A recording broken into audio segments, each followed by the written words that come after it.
Yeah, I'd like to pick up on something first that Jeremy said, and then Alan, you said earlier that if gasoline prices don't go up and they might go down. Alan, you talked about kind of the election outcome and so forth. Well, maybe let's play with the thought, for example, that there is regime change, and let's say that major priority is to get gasoline prices down to $2 per gallon or below. Basically approve every drilling project, every pipeline, immediately start the construction of 20 to 40 really large-scale new refineries. Day one, abolish the CAFE standards, boom. Pink slips to EPA, put the building on eBay, Trump buys it, converts the building into condos, whatever.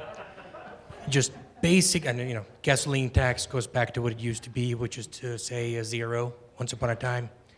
Just basically, gasoline prices goes down to $1.50. All of the EV incentives are gone. Then what do you do? Clearly, you've given this a lot of thought. So, I didn't know we called this regime change. I thought it was a change in administration. I'll start it off, but I think it's an interesting discussion to kind of have.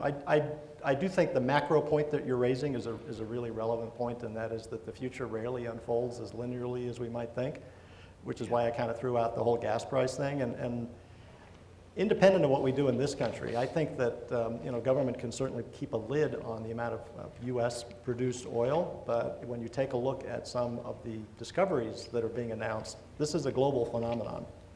So there are other countries that are they have a far more benign view of drilling and exploration, and you start getting out to the South China Sea, for instance, or off the coast of South America, off the coast, both coasts of Africa. There's a lot of natural gas, a lot of oil that's being discovered, and those fields are going to come online somewhere in the next 5 years, kind of a time frame. So it seems to me fairly likely that fuel prices are going to be moderating, if not dropping, in that same sort of time frame. Now, whether there's an administration change or not, my sense is that administrations have a little bit less latitude than they might pretend when they're casting for votes. And I do think that there's a lot more momentum to these things than we might acknowledge. So I just see the latitude for massive changes in the short term being fairly limited. I just don't think there's a lot of pressure for it. I think there's a lot of rhetoric out there around elections, but I think cooler heads prevail once they get in office, and that you're going to see more kind of rational thinking. That doesn't mean that the market's not going to be less favorable 5 years from now for advanced powertrain vehicles, but that's a little ways off. So as somebody that thinks about futures and energy scenarios, I would say that the scenario that you laid out would probably be on the unlikely side. 60, 40, 30, 70? More towards the upper bound of the confidence interval, what we might call a very sick swan. It's not even a black swan. It's a unicorn swan. But I think it's more important to re-emphasize the fact that oil is traded on a global market, and that the U.S. companies sell their oil at the market clearing price. And there would need to be some sort of price controls or advanced market restrictions from stopping any oil produced here or in South China or Nigeria or anywhere else from flowing onto that global market. Everybody would be, the oil price is going to lean towards that global price, right? So new supply would in theory reduce the global price. That reduction in global price might also encourage new entrants into the market, right? So oil is one of the commodities, global commodities that theories of supply and demand work pretty well. So it'd be very unlikely that the types of controls that would be required to stop any U.S. oil from reaching that global market price would be enacted. And I guess I'm looking at it from the perspective of what protects us from that happening. The Clean Air Act, the Federal Clean Air Act, which drives the states to achieve health-based air quality standards, that doesn't go away. And those states, including California, rely on that to put our programs in place in order to meet the state implementation plans.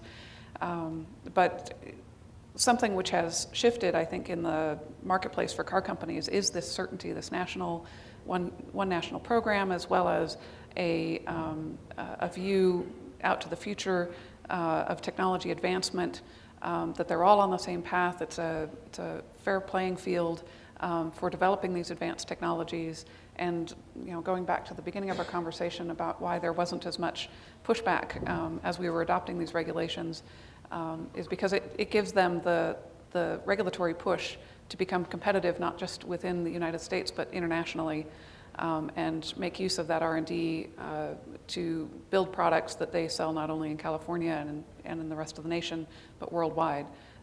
They got left behind internationally. If all of those things happened, and we were paying for very low gasoline, we didn't have CAFE, we didn't have the greenhouse gas regulations, EPA was let go, all of those things, we just would no longer be competitive internationally. So by having those regulations in place, it gives a framework in which to be competitive in the United States and even California and the ZEV states to produce those technologies which are also marketable across the whole world. We're not the only ones selling battery electric cars. There are other countries that have been arguably more successful. They've got even more incentives in place, more regulation in place for both battery electrics and fuel cells. So it's more of a global question. So we're going to take one more question then before we break. Yes, so to go beyond consumers, you mentioned electrification of the state of California's fleet, which I think is around 500,000 vehicles. I think nationally 12 to 14 million. Could you expand a little on what that electrification looks like with all the auxiliaries a lot of fleet vehicles have, any other issues? And a lot of fleet vehicles, like the classic pickup truck, they like to export power. Is there a mechanism to relax warranty requirements if they're exporting power or running a lot of auxiliaries? So the question is about the state's fleet, our government fleets? Okay. That's actually been an interesting question, because at the same time that we're asked to electrify or make zero our fleet purchases, we're downsizing our fleet considerably. We're relying on reduced VMT, use of telecommuting or teleconferencing, other non-travel solutions to our VMT. We're using rental car contracts much more than we used to. The state's fleet is contracting dramatically, as well as we're just not buying anything in our current budget situation. But to the extent that we can, and we do, I mean, vehicles have to get replaced. The Department of General Services is developing a guidelines document for purchase of zero-emission vehicles and plug-in hybrids, doing a bang-up job of coming up with state contracts so that we can purchase off a pre-negotiated contract for zero-emission vehicles. And those pre-negotiated purchase agreements get used by government agencies beyond the state government. Local cities and counties can use those pre-negotiated contracts in order to put electric vehicles, plug-in hybrids into their fleets. The other thing that we've been encouraging is the incorporation of zero-emission vehicles into the rental car agencies that we have our contracts with, so that as a state employee or as a government employee has an opportunity to rent a car for travel, they can make the choice, or in fact are strongly encouraged or required, to use an electric vehicle if it meets their travel needs during a travel event. And then getting to the other sectors, the medium duty, the pickup trucks, I think we're looking for ways to count those in the requirement. I'm not sure about how warranties are affected by outfitting those vehicles with specialty equipment, but that's certainly something that we have to look at and make sure that we can make use of these advanced technologies in those specialty applications. So I think that fleets are important, and they're nice laboratories because they generally have dedicated driving cycles and fueling stations. but they're still a small component, as you mentioned, of the overall car park in the country. But I wanted to pivot quickly back to Anton's scenario because I was thinking about two more likely trends that could really influence technology in the vehicle space. And one is the trend that younger buyers are leaning towards less or zero vehicles. And whether or not that continues as they get older is going to be a huge issue, for car manufacturers, for the environment, for infrastructure.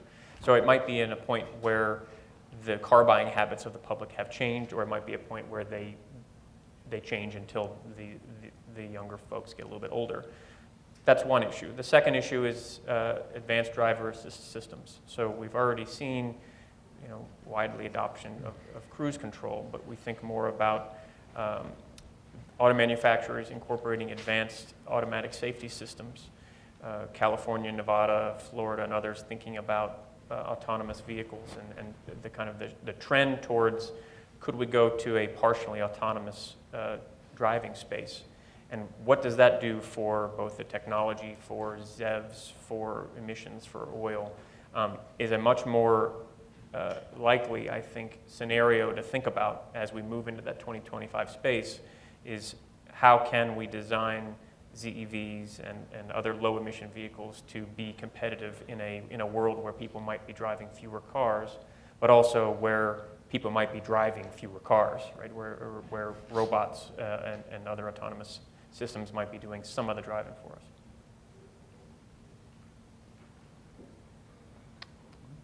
It's a good spot to leave it at right now. Panel, you've been terrific. Annalisa, Costa, Jeremy, Alan, thank you very much.